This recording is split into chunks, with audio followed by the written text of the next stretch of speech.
I'd rather the wound than have you removed by Haven's Here Again, a Batman, all media types, and Red Robin comics fanfic rated for mature audiences, with the archive warning, major character death, with additional tags for Tim Drake-centric, Tim Drake needs a hug, Tim Drake is Red Robin, Tim Drake is not okay, Tim Drake wump, Hanahaki disease, atypical Hanahaki, familial Hanahaki, body horror, vomiting, altered mental states, Jason shows up briefly, but he's the only other named character with lines, there's an unnamed OC used to move the plot along, title from My Love is Sick by Mads Buckley, angst, heavy angst, ambiguous/open ending, major character death is there as a warning, but it's technically open to interpretation. No beta, we die like Jack and Janet Drake. Been a while since I used that tag. Whoops. CEO Tim Drake. At least for part of this fic. As medically accurate as I could make it for a Hanahaki fic. Terminal illness. Summary. Tim's experience with familial Hanahaki, post-Red Robin. Tim was in his apartment, having just finished up Wayne Enterprises' work for the day, when he decided to take a break before looking over active cases from the BAT system. He made himself some ramen and sat on the floor in front of his coffee table while he ate, taking the opportunity to look through social media for once. Sissy was on a shoot. Ives had posted about a book he had just finished reading. Buzz had gone on a trip with Kip and Wesley, and Dick... Tim's breath caught as he saw Dick's post. The picture was taken from the doorway of one of the manor's sitting rooms, likely by Alfred, considering everyone else was present in the photo. Steph and Babs sat on one couch, with Dick and Damien on the other, and Jason and Bruce in the armchairs. Bruce seemed to be watching on while they argued, a fond smile on his face. But it was the caption that got Tim. Family movie night. We miss you at Cass Wayne. Hope you're enjoying Hong Kong. Family movie night. He checked his notifications again, just to be sure, but nothing had come through. No one had mentioned it to him, and they didn't even seem to notice he was missing. His heart ached as he thought over the past year. Since Dick had fired him from Robin, Dick hadn't even made the effort to reach out beyond needing help. Bruce had only been marginally better, but that was because of Tim taking over Wayne Enterprises. The only reason they ever talked outside of Bat stuff was to go over things with the company, and Bruce's reintegration. It had been 4 months since Bruce came back, and he was back out as Batman regularly, and Tim thought things would go back to normal. But instead, he had this. Sitting alone in his apartment, while the people he thought loved him had a family movie night without him. It was as though he could feel his heart breaking. A burning sensation in his chest. He shook himself out of it. If the other Bats were having a movie night, that left him, Helena, and Kate to patrol tonight. He'd finish his food and then head out, spend some extra time making sure he covered some of the others' routes. Tim forced himself to focus on planning out the most efficient routes in his head, so that he could cover as much territory as possible. He placed his bowl in the sink before heading over to the fish tank to enter the nest proper, mind still reeling to figure out whether there were any specifics to be on the lookout for tonight. It wasn't until he undressed that he realized something was up. On his chest, just over his heart, sat flowers? A cluster of small, light pink flowers, as well as a small stem with 3 blue, downturned, conical flowers. He couldn't see how they were attached to the skin. But they were attached, as he could feel as he prodded at the stems. He grabbed at the base of the stem of the blue flowers and pulled, surprised to feel the sting as he removed them. What the hell? Was this from Ivy or another rogue? He paused to take a picture of the flowers, then moved to his medbay. If there were any wounds left behind, he'd have to disinfect them. He prepped some gauze, antiseptic spray, and a bandage, before continuing. Tim grabbed the stem of the pink flowers and pulled, once again surprised by the sting, to reveal 2 small wounds, with a trail of blood dripping down one. He moved quickly, pressing some gauze to the wound. After a moment, he pulled the gauze away, happy to see the bleeding had at least slowed enough for him to disinfect the area and bandage the wounds. His mind was racing, trying to figure out what the hell was going on, but he also had to get out on patrol. Before going back to the locker room, he took a photo of the pink flowers too, and placed them each in specimen containers to look at more closely later. Ivy was in Arkham, so it was unlikely to be anything of hers, and he couldn't think of any recent exposures to unaccounted-for toxins or pollens. He allowed his thoughts to wander while he patrolled. Thankfully, it was a relatively quiet night. No major rogues were out, just a few drug deals and muggings to deal with, which let him think things through. If a new rogue were on the scene, there would be reports of others experiencing the same phenomenon en masse. And Tim hadn't heard anything of the sort. No one on the streets mentioned flowers growing from their skin in the few hours he spent patrolling. He imagined someone would have tried to wave down a vigilante about it. The only time he got waved down was by a woman asking for an escort home from the hospital she worked at. He was happy to oblige, making small talk as he went. He figured there'd be no harm in asking her if she had heard anything about flowers growing from people's skin. Not recently, she told him. Tim cocked his head to the side, confused. So, you have heard of this? He asked, mind racing. Had there been someone slowly exposing people to something causing the flowers? Was it something that lay dormant until a random trigger? I've only seen one case in all my time as a nurse, she said, side-eyeing him. Been on the job for 25 years, and it's still stuck with me. I'd never heard of it then, but it was before the internet got big, so not much to go off of. This girl came in covered in flowers, coughing up pieces of them. She didn't have insurance, so she just waited until it started affecting her breathing. Poor girl refused the treatment, so we just had to make her comfortable until she went. Tim paused, processing all of that. That sounded like... So it's an illness? He questioned. Then the nurse furrowed her brows, clearly confused. I've never heard of this before. Until this case. An easy excuse to fall back on. But I thought maybe it was something from a new rogue, which is why I asked. The nurse patted his shoulder sympathetically. No, honey, it's a disease, she told him, stopping in front of an apartment complex. I can't tell you much about it, but it's called Hanahaki. I think the earliest case happened in Japan. It happens to people with too much love in their bodies, with nowhere to go. The girl I mentioned had been kicked out for being gay, and her love for her parents got so twisted it destroyed her. Tim felt like he was dunked in ice water. Unrequited love. The burning sensation he had felt earlier had been after he saw Dick's post and thought about being abandoned by them. Thinking about it now, the burning sensation he'd thought had been psychosomatic earlier was back, but by his solar plex. Before he thought too much about it, he decided to say his goodbyes. Thank you, ma'am. This is very helpful information. If you ever need another walk home, feel free to wave me down again. Thank you very much, she said, heading towards her apartment building. I hope you're able to help whatever poor soul you saw affected by that.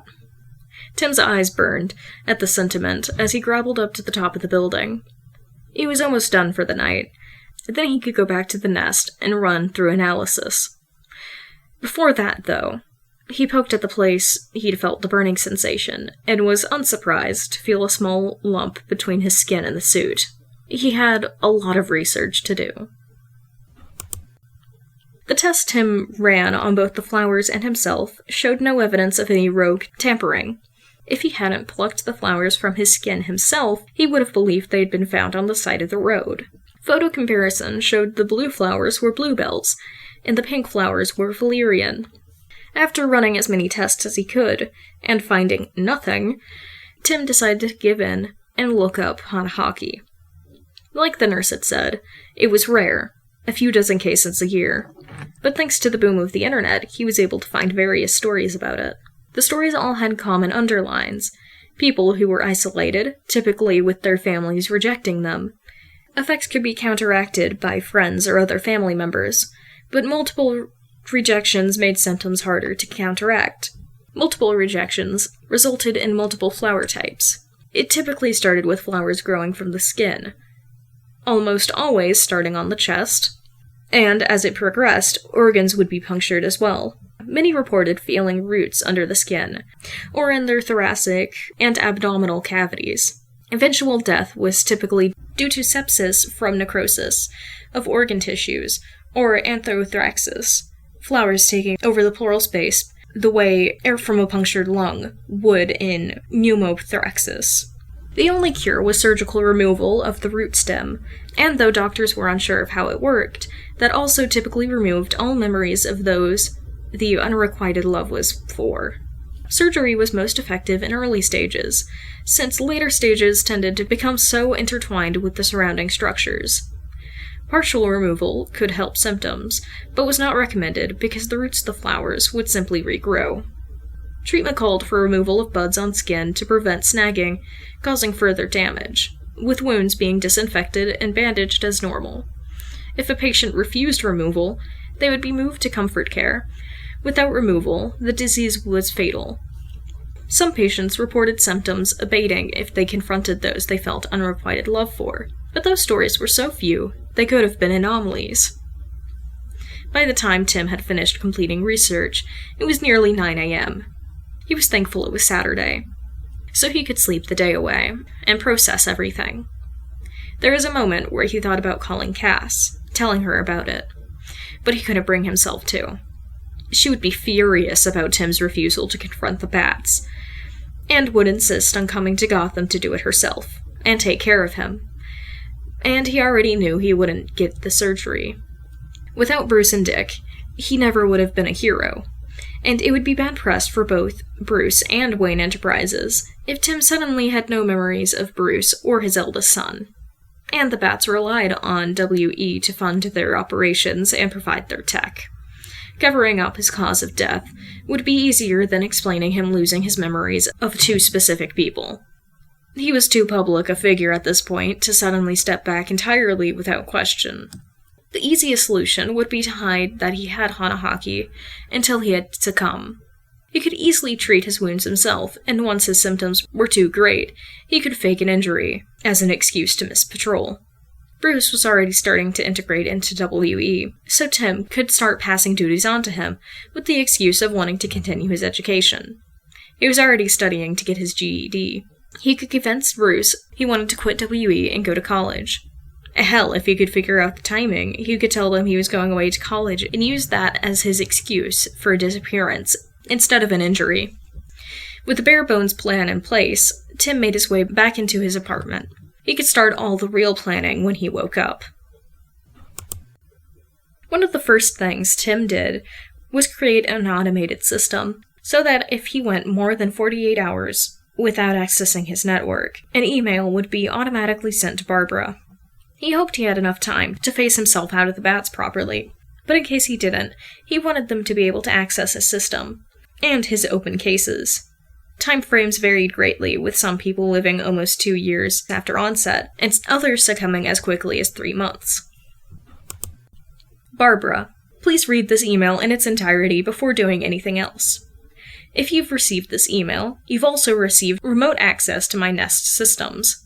Again, please finish reading before checking it.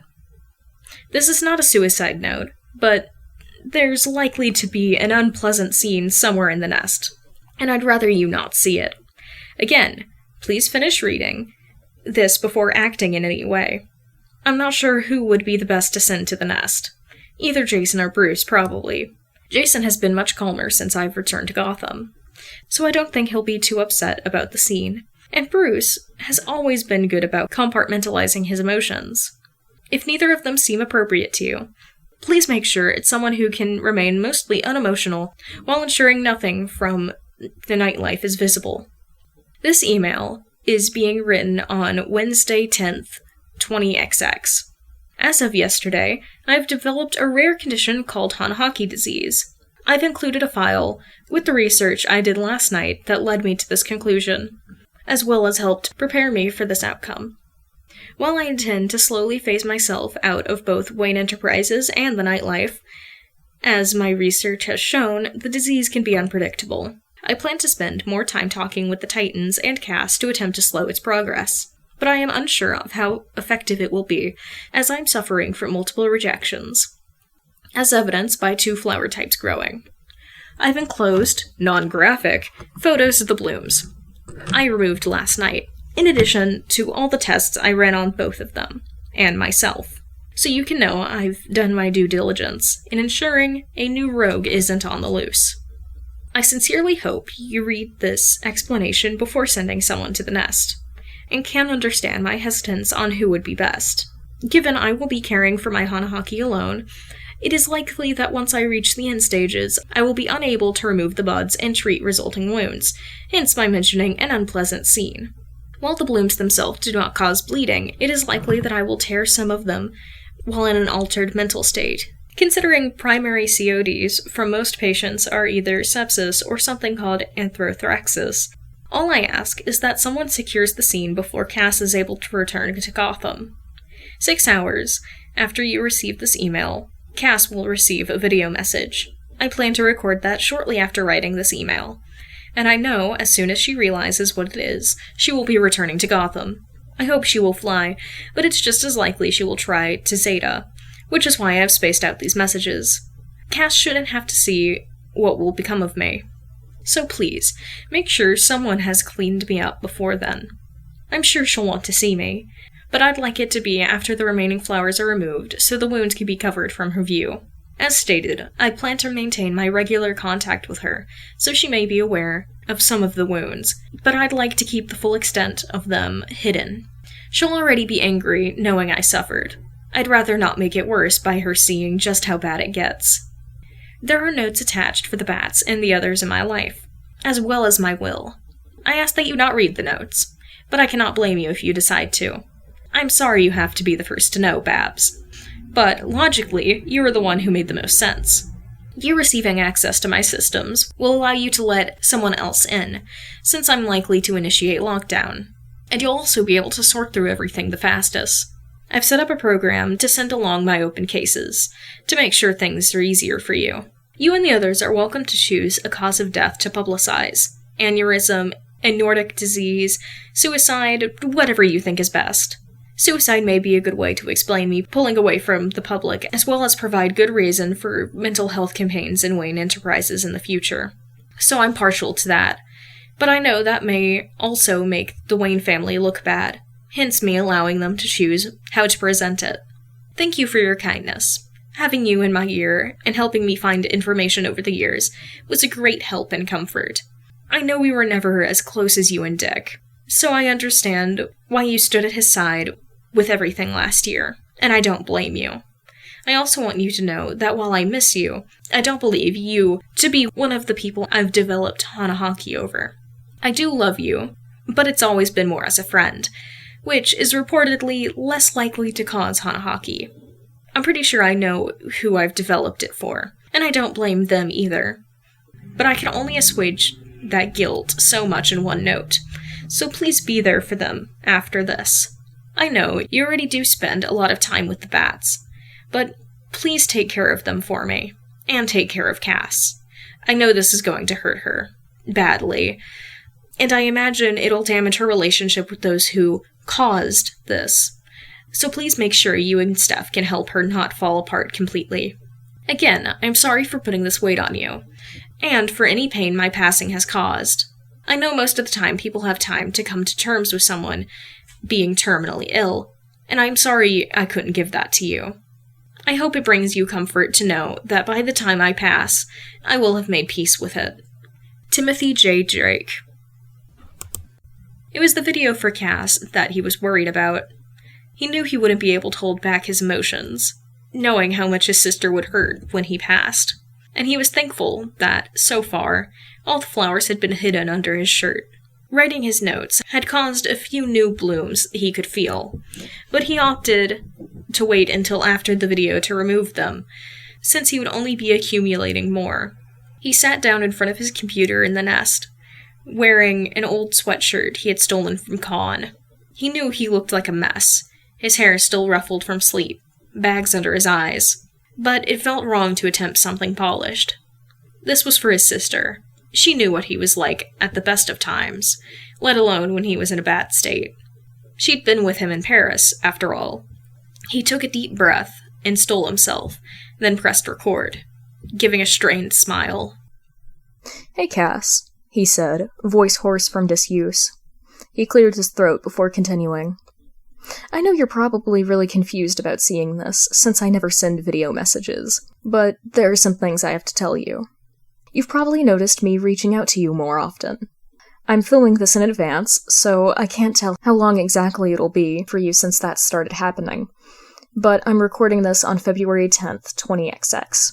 We have our weekly call tomorrow, and I'll probably suggest trying to talk more often then, with an excuse that I miss you. Well, I definitely do miss you." Tim chuckled a little, thinking about how his heart ached knowing she was across the world. "There's another reason I'm going to be increasing contact, and it's the reason behind this video. Cass, there's no easy way to say this, but I have Hanahaki disease. I know you probably don't know what that is," Tim huffed, smiling wryly. "I sure as hell didn't until last night. Essentially, it causes flowers to grow from the skin and in the body. So far, I can't feel the roots moving around, but it's only been a pause to check the time. 22 hours since the first blooms. The reason I plan to increase contact is that it helps abate the spread of the flowers. I know it doesn't make much sense, but nothing about this disease does. Since it's so rare, there's not much research on how it works. But believe me when I say I plan to do my best to slow the spread of the roots. In addition to talking to you more, I plan to spend more time around the Titans. Being with them and not being in Gotham are likely both going to help slow the spread and lessen my symptoms, but I don't know if they can be fully reversed by it. Like I said, not much research to go off of. And I'm sure you've noticed me avoiding what actually causes Hanahaki disease. I could keep talking in circles about it, but if I did, you'd just look it up yourself, and I think it's better to hear it from me." Tim took another deep breath to prepare himself to say it out loud. Hanahaki is caused by unrequited love, most commonly by rejection from family members. Before your thoughts go too far, this has nothing to do with you. He feels tears welling up in his eyes, and swallowed roughly before continuing with a small smile.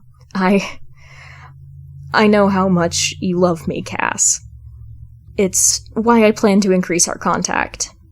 I know you'll figure it out anyway, so I'll just tell you who I believe I've developed it for. Another deep breath to steel himself, but he decided to go about it in a more roundabout way. I don't know if you'll have seen it. You're not really into social media, and you're probably seeing this months, if not over a year, after I'm filming it, but last night, Dick posted a picture.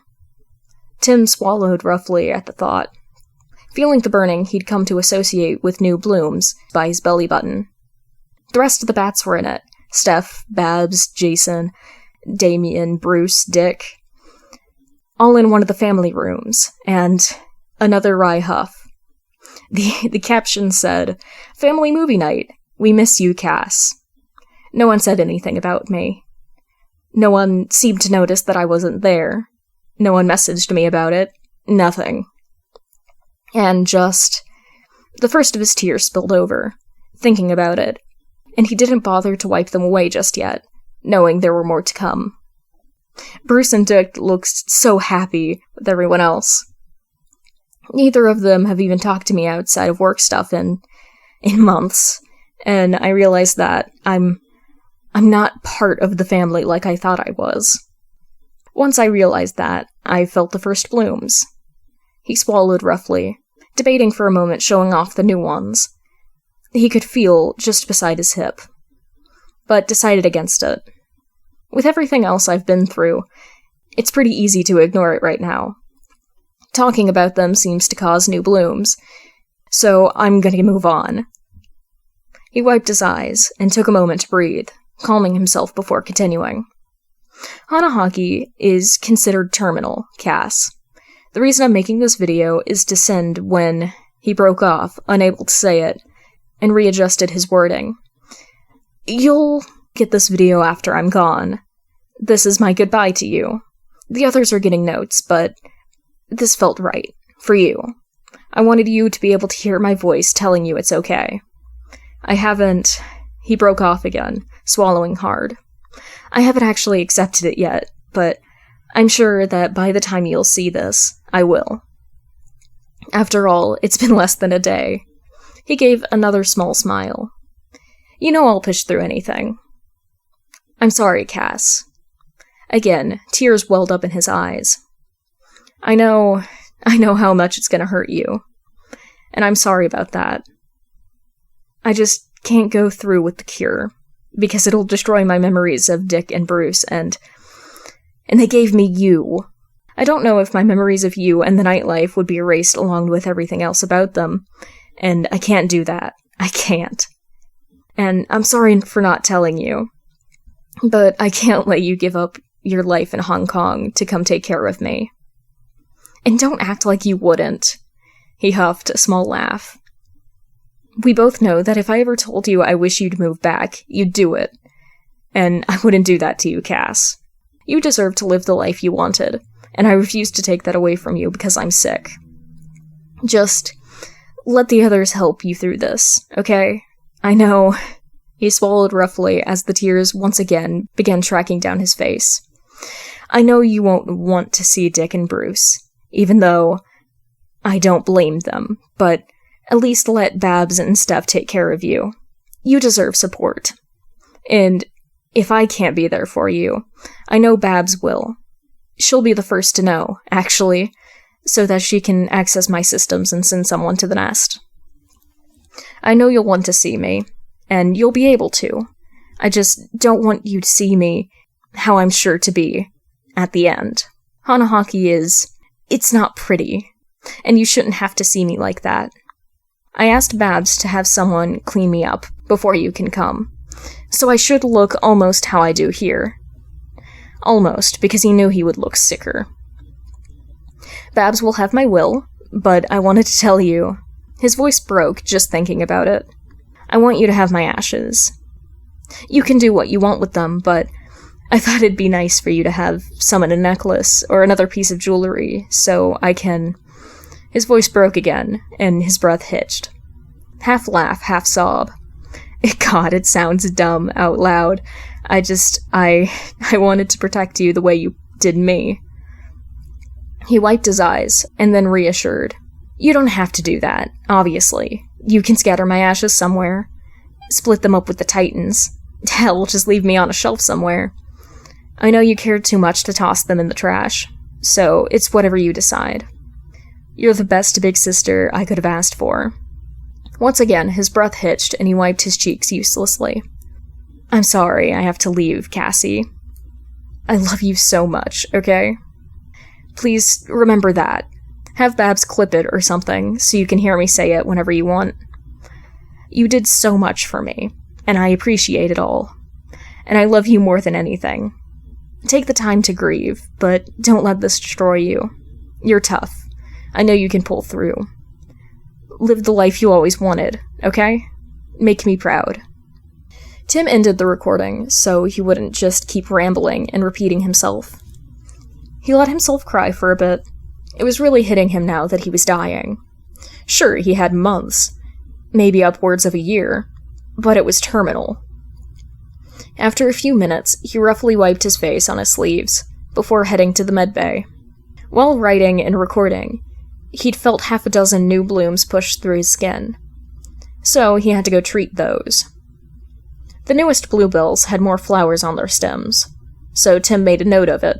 He wanted to do his best to track the progress of the disease, hopefully providing some more insight to its progression. After treating the new wounds, he made notes about them, detailing the thoughts that had led to their appearance, their size, and locations. They remained contained to his torso for now, thankfully, though there was one under his collarbone that showed they may be progressing up soon. It was less than a month before he could feel the roots moving under his skin. It wasn't constant, but he noticed patterns. The roots were more likely to move if he was around Bruce or Dick, which had happened 4 times since the flowers first bloomed. The first was later that first week, when Dick called for backup during patrol. Tim was closest, so he went and helped Dick fight somewhere around 25 goons. He found himself thankful for his dark suit, and the weight he slowly lost the past few months, making his suit a little looser. Because they both obscured the bumps of flowers blooming on his skin. It was that night that he realized the flower types actually meant something. He was covered in bluebells when he went back to the nest that night, and only a handful of valerian. The second and third times were both at Wayne Enterprises. Bruce and Tim were both needed for some meetings, and Tim took the opportunity of both of them being present on the first day to talk to Bruce and Lucius about transferring the company back to Bruce so that he could attend college. He found himself thankful that Bruce had never learned to pick up on his lies, even as he felt blooms all along the left side of his ribcage.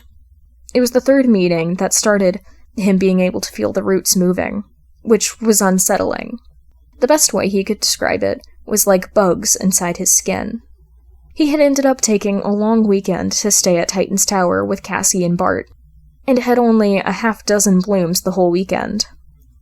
The fourth time was both Bruce and Dick, when they had called for his help with Mr. Freeze. He'd been distracted enough by the roots moving under his skin, and he swore he could feel them beginning to brush his lungs and stomach, that he had gotten a slash wound in his side. Bruce and Dick didn't see it happen, and the dark color of his suit, once again, played in his favor because they didn't notice. Unfortunately, that caused the roots to revolt even more, and Tim found himself coming up with an excuse to turn in early. Even with increased contact with Cass and the Titans, his disease was progressing faster than he had expected.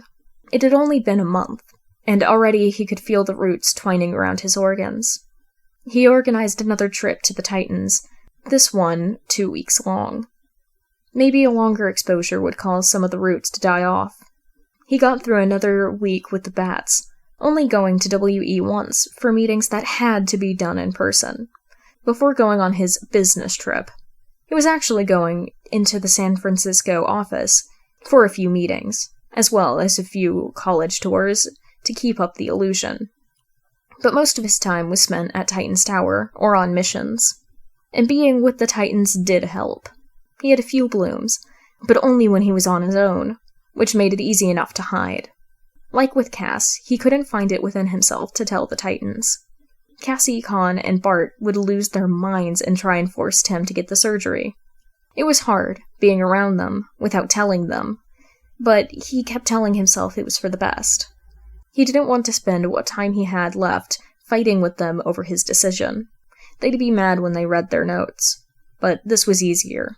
He wanted the happy memories, for all of them. When he got back to Gotham, he did his best to avoid Dick and Bruce.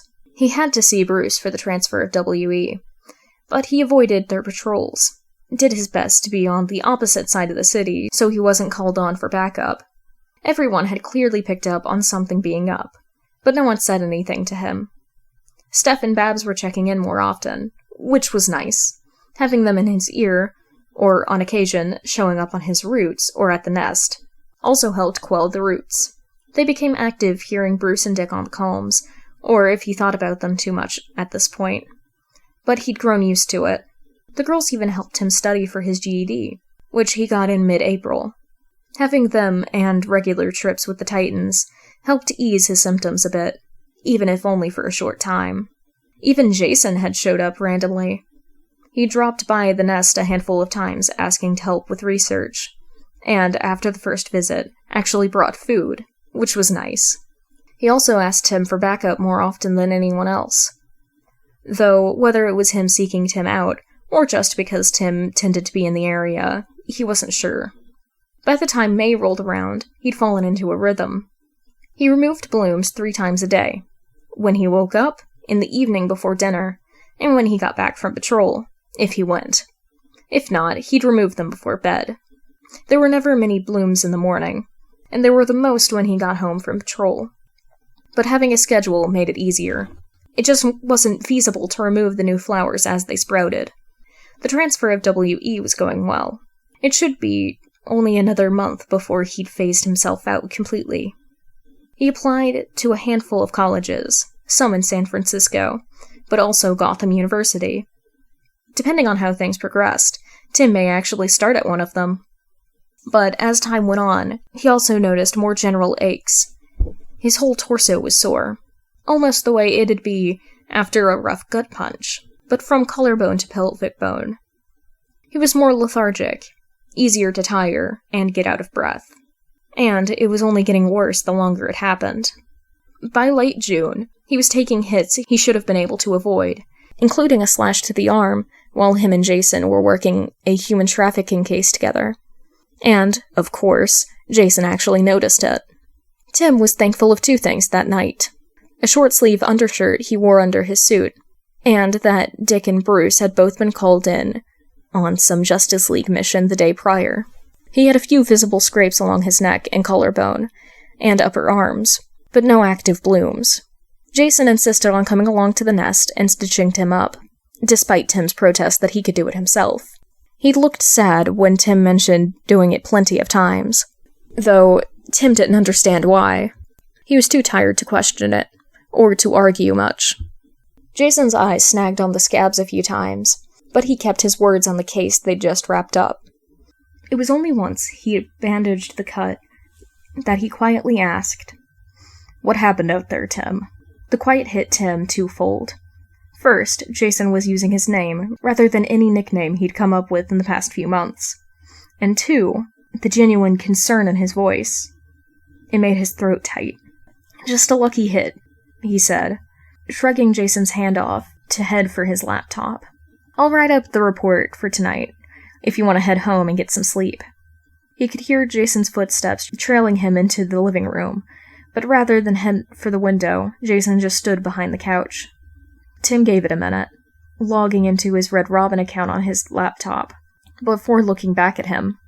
Jason was watching him, studying him in a way that made Tim want to squirm, before shaking his head as though to clear it.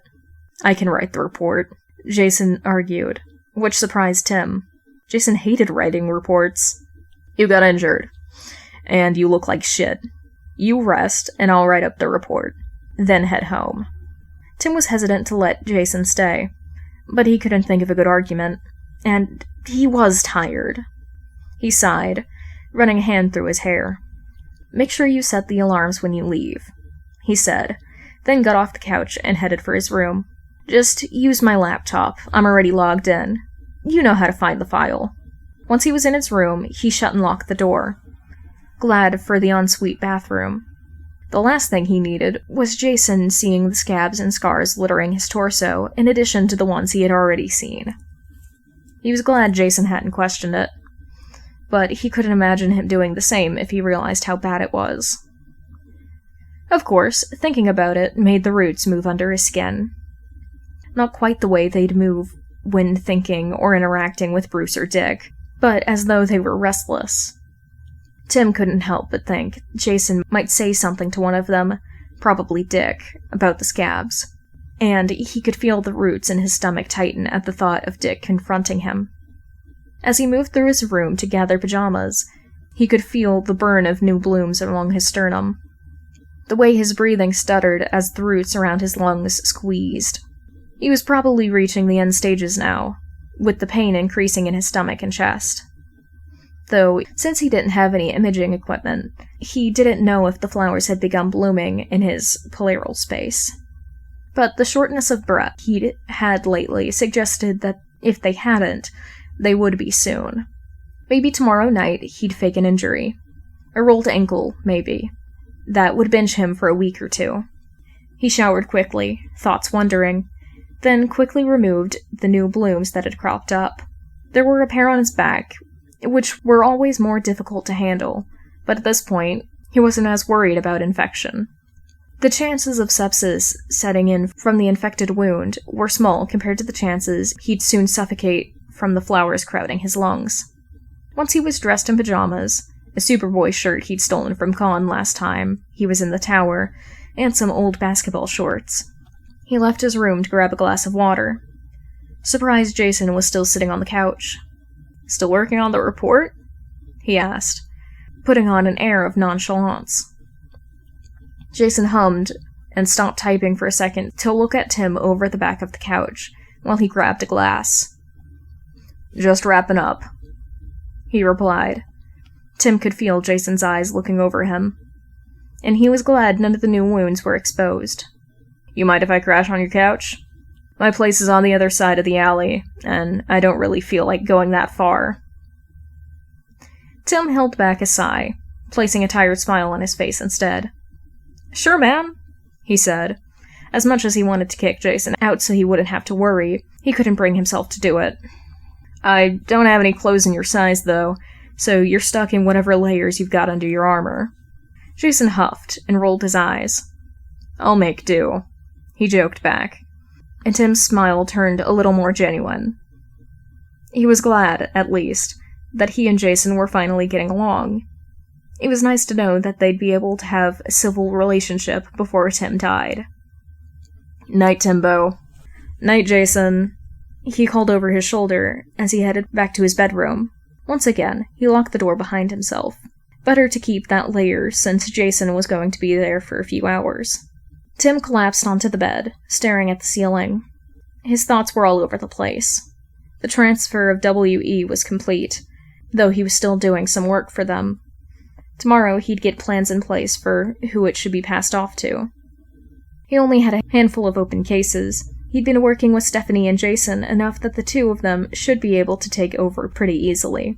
As much as he hated to think about them for the way it made the roots move and his skin burn as new blooms pushed through, he needed to think of Bruce and Dick. They didn't have an estimate for when they'd be back, so it could be any day. With Jason's concern over Tim's current state, he'd probably talk to them pretty soon, after they were back, meaning they'd likely talk to Tim about it within a day of them returning. The wounds were too big to claim any kind of acne, and there weren't any on his face. They weren't on his lower arms or his legs, so he couldn't claim chickenpox. Thinking about them, and the excuse he could give, caused the pain in his stomach to spike, and he curled in on himself for a moment. Breathing through it, he forced his thoughts away, thinking instead about how he'd go about faking an injury, as he leaned over to get the PM ibuprofen he had recently bought off his nightstand.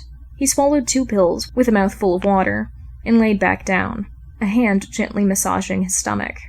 It didn't really help with the pain, but it gave his hands something to do.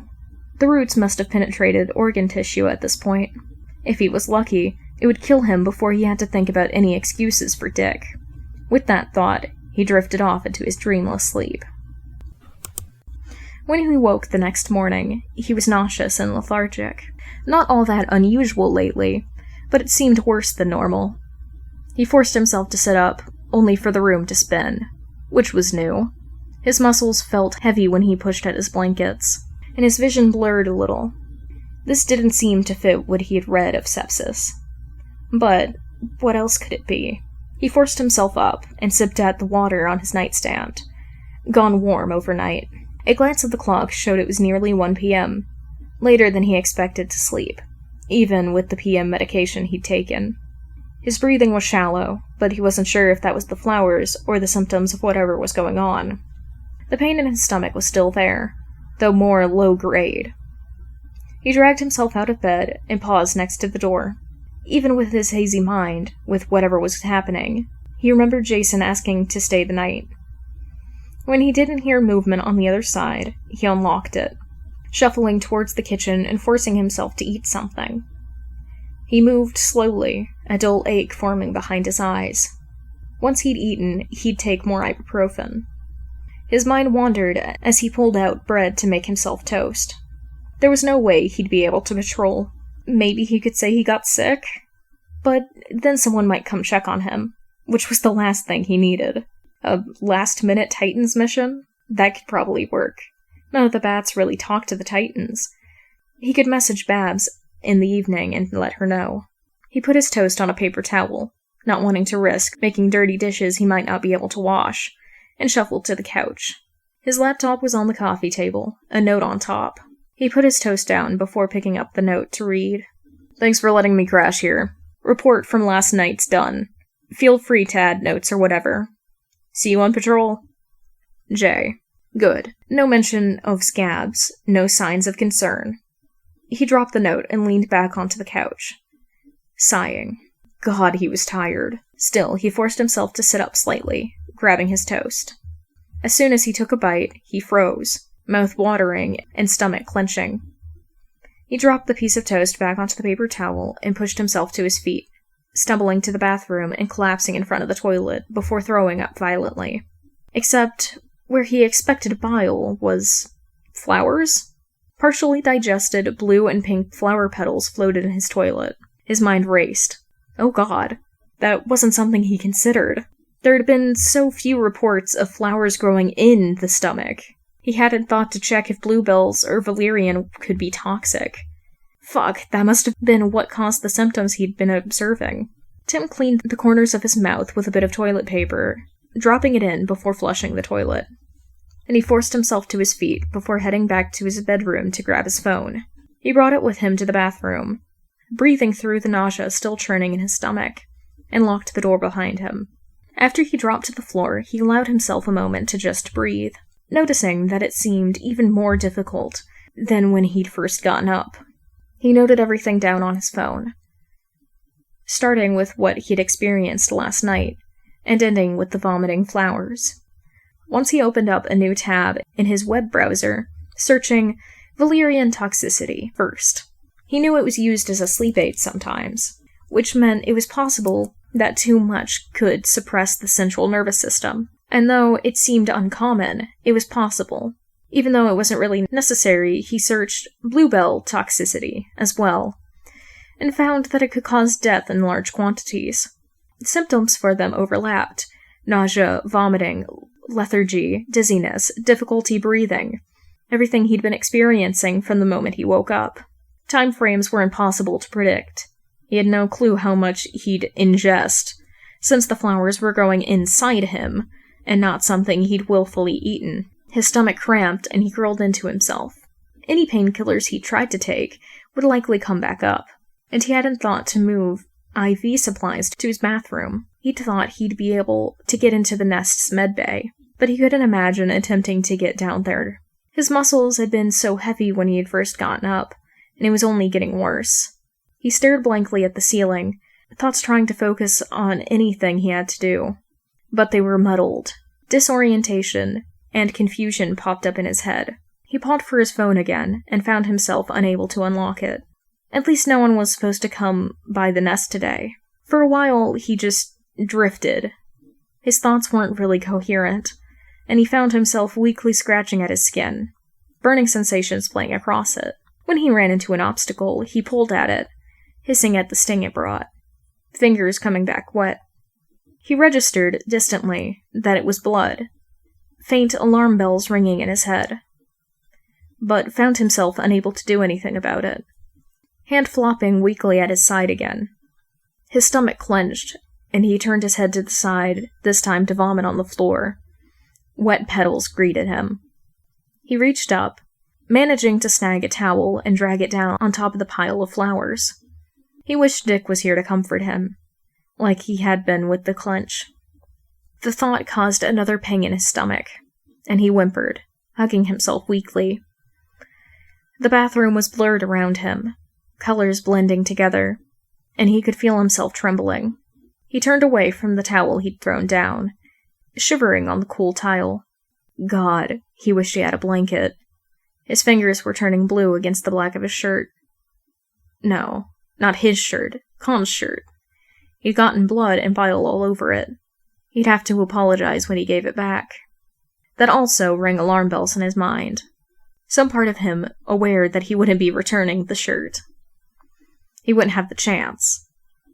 But he couldn't piece together why.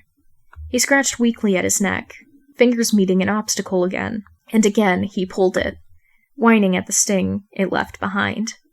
His brain couldn't piece together what was happening. Too much was going on with his body, and he was suddenly aware that his face was wet. There was a noise outside of his bathroom. A voice? Tim tried to force himself to focus. Could hear someone call out, "Tim, where are you?" But he couldn't bring himself to reply. Something saying he shouldn't.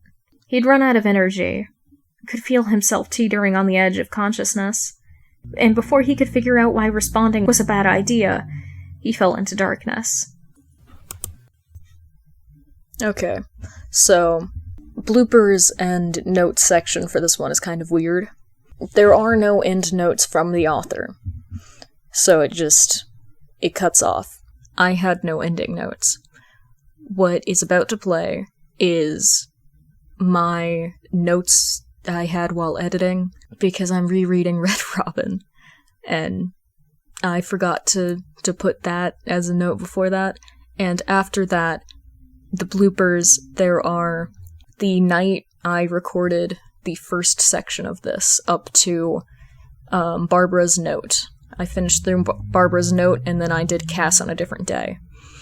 There was like a joking discourse on the Minecraft server I'm on, so it's going to immediately go into me ranting about the villager discourse.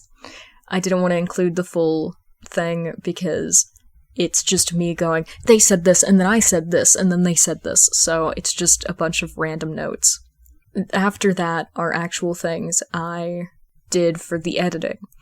It's really confusing to listen to without the context, so this is me giving context. Usually I try to keep the bloopers out of context because it's funnier that way, but it's really, really confusing, so this is editing dust here.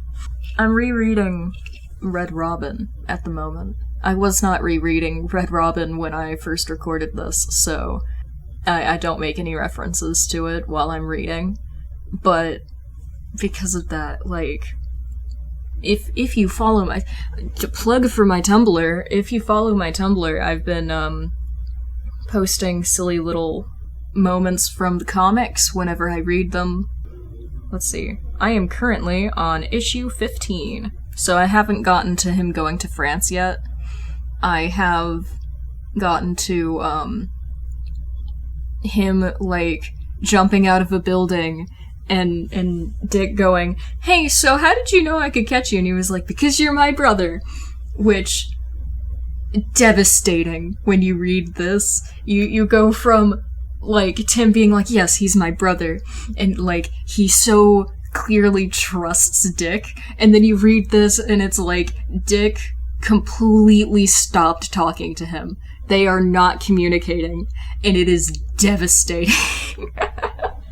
Anyone on the Podficing Discord can attest to me just constantly being the most annoying motherfucker.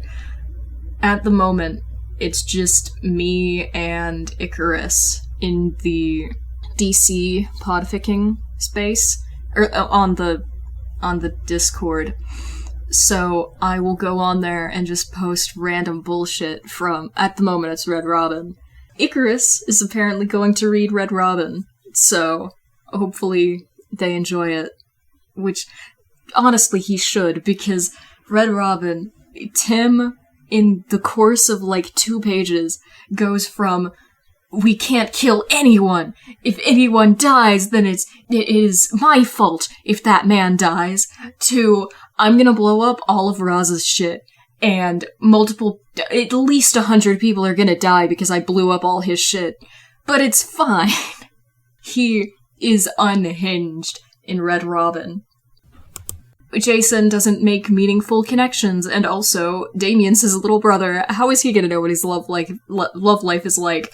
I stand by that being an example of fucking, Jason being aromantic. Like, he's like, no, I don't want to have a fucking date. We can fuck, but we're not having a fucking date. I think, look, we have Connor, Green Arrow, Connor, to be our, asexual rep. Jason Todd can't be our aromantic rep, okay? I'm just saying, it would be so sexy. She willingly jumped into the boat. It's not my fault. They were like, no, I don't want a replacement. It won't be the same. Annie is gone. And I was like, okay, fucking Annie, okay.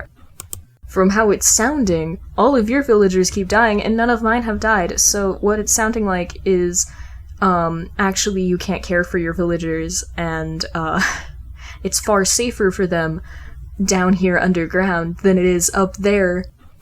I have a strange feeling, my villagers are gonna spontaneously go missing. It's 2 a.m. right now. Robert died to a horde of zombies, and Annie has gone missing. If I were to guess, she, got eaten by zombies. I can hear Gerard Way. Hey, future me. Hey, baby, sweetheart, snookums. Hey you.